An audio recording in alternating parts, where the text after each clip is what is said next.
സുഗതൻ ഇല്ലാതെ തന്നെ ഇന്നത്തെ കൗൺസിൽ യോഗത്തിന് തൊട്ട് മുന്നേ തന്നെ മേയർ വി രാജേഷിന്റെ ഈ ഒരു ആത്മവിശ്വാസം ഉണ്ടല്ലോ, ഇതൊക്കെ ശരിക്കും പറഞ്ഞാൽ സമ്മതിച്ചു കൊടുക്കേണ്ട ഒരു കാര്യം തന്നെയാണ്. കാരണം ഇനി എന്തൊക്കെ സംഭവിച്ചാലും ഒരു കുലുക്കവുമില്ല എന്ന മട്ടിലുള്ള ഈ നിൽപ്പ് തന്നെയാണ് ഇങ്ങനെയുള്ള ആ ഒരു തൻ്റെ ഇടം എന്ന് പറയുന്നത് ശരിക്കും പറഞ്ഞാൽ. കാരണം ഇപ്പോൾ സുഗതൻ അയോഗ്യനായി കഴിഞ്ഞാൽ ബി ജെ പിക്ക് ഭൂരിപക്ഷം നഷ്ടപ്പെടുന്ന തരത്തിലോട്ട് കാര്യങ്ങൾ മാറും. അതായത് 51-ൽ നിന്നും 50-ലേക്ക് വരുന്ന തരത്തിലോട്ട് കാര്യങ്ങൾ മാറും. അതുകൊണ്ട് തന്നെയും അത് വളരെയധികം നിർണായകമായിട്ടുള്ള ഒരു കാര്യം തന്നെയാണ്. അങ്ങനെ ഒരു സിറ്റുവേഷനിൽ പോലും ഒരു ചുക്കും അവിടെ സംഭവിക്കാൻ പോകുന്നില്ല, ആരും തന്നെ അയോഗ്യനാവാൻ പോകുന്നില്ല എന്നുള്ള മട്ടിലുള്ള ആ ഒരു തുറന്നു പറച്ചിൽ, അത് തന്നെയാണ് ഇങ്ങേരുടെ ആ ഒരു കോൺഫിഡൻസ് ലെവൽ എന്ന് പറയുന്നത്. അത് ഇപ്പോഴെന്നല്ല, ഈ വിഷയം എപ്പോഴാണോ തുടങ്ങിയത് അപ്പോൾ മുതൽ വി രാജേഷിന്റെ ആ ഒരു ആത്മവിശ്വാസം ഒരു തരി ചോർന്നിട്ടില്ല എന്നുള്ളതാണ് വ്യക്തമായി മനസ്സിലാവുന്നത്. അതാണ് ശരിക്കും പറഞ്ഞാൽ ഈ പ്രതിപക്ഷത്തിനെ പോലും ഞെട്ടിക്കുന്ന ഒരു കാര്യം എന്ന് പറയുന്നത്. കാരണം പ്രതിപക്ഷം വിചാരിച്ചു അവരൊന്ന് അങ്ങ് ഇതാക്കി കാണിക്കുമ്പോഴത്തേക്കും ഇപ്പോൾ അങ്ങ് പേടിച്ച് ഒളിച്ചു പോകുന്ന ഒരു മേയറാണ് എന്നുള്ളത്. പക്ഷേ ഒന്നുമല്ല, മേയർ വി രാജേഷ് തീർച്ചയായിട്ടും ഇതല്ല, ഇതിനപ്പുറം ചാടിക്കടന്നവരാണ് എന്ന് തെളിയിക്കുന്ന തരത്തിലുള്ള ഒരു മാസ് മറുപടിയും അതോടൊപ്പം തന്നെ അതുപോലുള്ള ഒരു പ്രകടനം തന്നെയാണ് തിരുവനന്തപുരം കോർപ്പറേഷനിൽ കാഴ്ചവെക്കുന്നത് എന്ന കാര്യം സംശയമില്ല. കാരണം മാപ്രകൾ പ്രതിപക്ഷമായിട്ടുള്ള LDF-ഉം UDF-ഉം ഒക്കെ തന്നെയും ഒറ്റക്കെട്ടായിട്ട് ഈ ഒരു സുഗതൻ വിഷയത്തിൽ നിന്നിട്ട് പോലും ഒരു തരി കുലുക്കമുണ്ടോ നോക്കിയ ഈ മേയർ വി രാജേഷിന് അതിനെ സമ്മതിച്ചു കൊടുക്കണം എന്ന കാര്യത്തിൽ ഒരു സംശയമില്ല. കാരണം ഇങ്ങനെയൊക്കെ പിടിച്ചു നിൽക്കണമെന്നുണ്ടെങ്കിൽ അത് ഒരു 1.5 റേഞ്ച് തന്നെയാണെന്ന കാര്യത്തിൽ യാതൊരു സംശയം. അത് മാത്രമല്ല,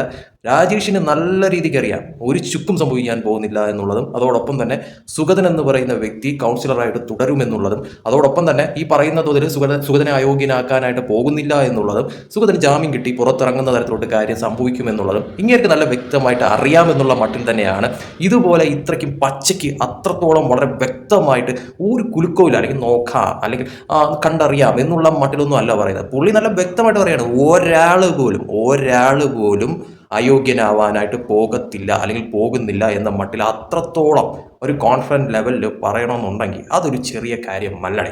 അതൊക്കെ ശരിക്കും പറഞ്ഞാൽ സമ്മതിച്ചു കൊടുക്കേണ്ട കാര്യം തന്നെയാണ്. പ്രത്യേകിച്ച് രണ്ട് കൂട്ടരും കൂടി അവിടെ പിടിവലി കൂടാനായിട്ട് തൊട്ടപ്പുറത്ത് ഇങ്ങനെ ചേരിതിരിഞ്ഞങ്ങ് നിൽക്കുവാണ്. അപ്പോൾ ഇന്നിപ്പോൾ കൗൺസിൽ യോഗമാണ്, അതിന് തൊട്ട് മുന്നെയാണ് വി രാജേഷിൻ്റെ ഈ ഒരു മറുപടി എന്ന് പറയുന്നതും കൂടി ഏറെ ശ്രദ്ധയാകർഷിക്കുന്ന ഒരു കാര്യം തന്നെയാണ്. കാരണം ഇപ്പോൾ ഒന്ന് പിടിച്ച് താഴെ കിട്ടണം, ഇപ്പോൾ ഞങ്ങൾക്ക് വളഞ്ഞ വഴി കൂടെ പോയി കയറി കസേര ഇരിക്കണം എന്നുള്ള മട്ടിലിരിക്കുന്ന LDF-ഉം UDF-ഉം ഒക്കെ തന്നെയും ഈ ഒരു കാര്യത്തിലാണ്, അതായത് വി രാജേഷിൻ്റെ ഈ ഒരു നിൽപ്പിലാണ് ശരിക്കും പറഞ്ഞാൽ അന്താളിച്ച് പോകുന്ന തരത്തിലുള്ള കാര്യങ്ങൾ മാറുന്നതെന്ന് പറയുന്നത്. എന്തായാലും സമ്മതിച്ചു കൊടുത്തേ പറ്റത്തുള്ളൂ. ഈ ഒരു കാര്യത്തിൽ എന്തായാലും വി രാജേഷിൻ്റെ ആ ഒരു കോൺഫിഡൻസ് ലെവല് അത് വേറെ ലെവൽ തന്നെയാണ്. അത് സമ്മതിച്ചു കൊടുക്കേണ്ട ഒരു കാര്യം തന്നെ.